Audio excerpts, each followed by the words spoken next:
What is up, everyone? Joker here, and today I am going to do a quick analysis of Boku Dake Gai Inai Machi, otherwise known as Erased. Okay, so let's get into a quick synopsis. Erased follows our main protagonist Satoru Fujinuma, a 29-year-old pizza delivery man and failed manga artist. He has a special ability in which he sometimes gets sent back in time a certain amount of minutes or so to fix some type of problem that could have been avoided. The story escalates, however, when his mother is murdered and he is the primary suspect.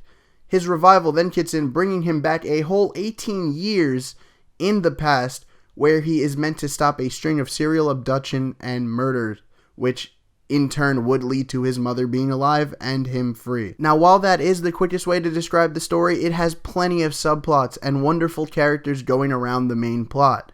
Okay, so here we are going to get into some things that I have realized about the show and what I liked and didn't like, followed by if I think you should watch it or not. So if you haven't watched it and you are planning on doing so, don't watch past this part. There are going to be a lot of spoilers. This isn't necessarily a review, just rather a quick analysis, as the title, fucking says. I don't know. Anyway, moving on. The first thing I wanted to talk about is the importance I noticed between the colors red and blue, which are used to relay a certain emotion or even just an aspect to the scene. Let me describe that a little better, because that was really dumb.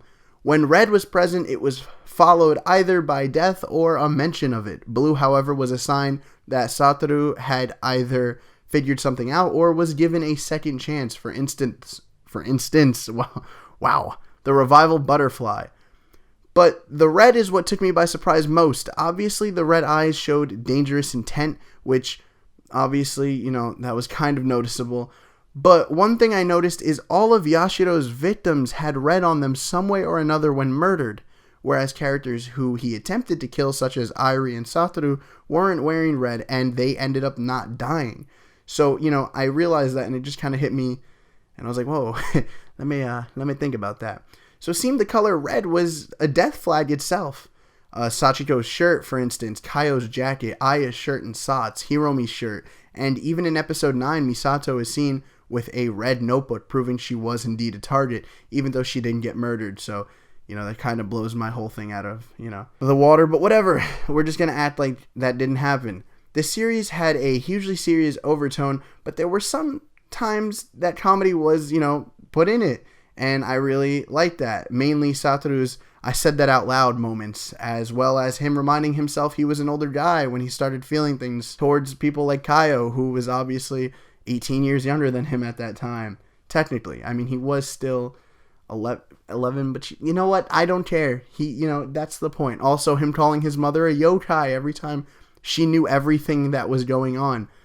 It really brought a great sense of fun to the series that I thought didn't need to be present, but I liked that it was, because if it was just a bunch of kids getting murdered all the time, I don't think I'd be able to handle it. As for the characters, I loved them all, especially Airi. Oh my god, she was perfection. Actually waifu. But there are 3 characters that spoke to me the most, and that had to be Satoru, Kenya, and Yashiro. Now, Yashiro was an amazingly written character, although the fact that he was the killer was super obvious. Super obvious. Come on. The dude literally was always covered in shadows. But his motives weren't actually all that clear cut. You see, he wanted to replicate what happened when he attempted to drown the hamsters and finding one survivor. Somehow that made him feel like he had a worthy opponent, I guess, and he tried to replicate that with the children, which is really fucked up. But it actually worked, because Satoru did survive. One correlation that I realized that was pretty cool, and I'm sure they did it on purpose, is that he killed those hamsters by drowning them, and the one who didn't die, which he then named Spice, actually overcame it by not drowning and using the bodies to survive. What I find interesting is that he tried to drown Satoru, and he didn't die from that. So it's kind of funny that it was by drowning, and he also survived, making him kind of a parallel to Spice back in the day, which is why Yashiro was so interested in him in the first place. Another thing cool about Yashiro is that he kind of has a god complex in a way, because he believes at least that he sees these strings appearing above people's heads, and it's his job to bring them back down to hell. I didn't really understand why he thought that. It was kind of borderline insane. But again, it just made him a very interesting character. He was written to be charming but also unsettling, which he did to near perfection, so that was great for him. Now Kenya I loved because he represented the average person, someone who wanted to be a hero but couldn't take the steps forward to doing so in fear that he'd be ostracized for it.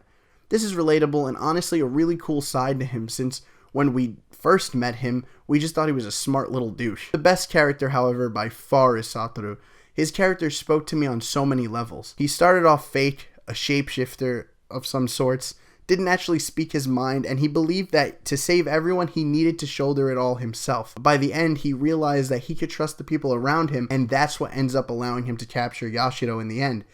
And actually, what's really funny is that throughout the whole series, he always wants to be a hero, and the last episode, he gives a speech, which he wrote when he was 11, about how he wished he was like that hero who turned to his friends and then got the strength to keep going. And it was kind of a cool parallel to see that he ended up doing that. And it was just completely well written. I loved it. I was tearing up, especially because that ending song was playing. Fuck, that shit is so good. Anyway, moving on. Those are just some things I thought I'd like to mention. And this quickly became one of my favorite shows ever. I would love to do a longer and actual review. So if you'd like to see that, comment it below and leave a like. I might even do a writer's block episode on it if you really want. Because I just can't add everything I want to say about it. I mean, this is called Quick Reviews, and I'm already going on like 6 minutes. It's crazy. 7 minutes, actually. But all in all, this anime is absolutely a joy to watch from start to finish. I mean, I did so twice, and I couldn't recommend it anymore. Even the manga is great. I mean, there are some different aspects into it, so it's actually like even more of a reason to read it, because you'll get something completely different out of it. Even though the endings are kind of similar, it's just a great series, and I really think all of you guys should watch it. I'm sure you probably have. It's the most hyped anime this season, and it's a great way to end off the season. So I hope you liked this quick video. I say quick again, but I think it's our longest video I've ever done. I just wanted to talk about it so badly, and I love this series. I wish I could have done it earlier. And again, like I said, I would love to do a full-length video on it soon. So tell me, guys, what you think. And did you love Erased? Did you hate it? Let's talk about it in the comment section, because I really, really, really want people to talk about this shit with. Anyway, I love y'all, and goodbye.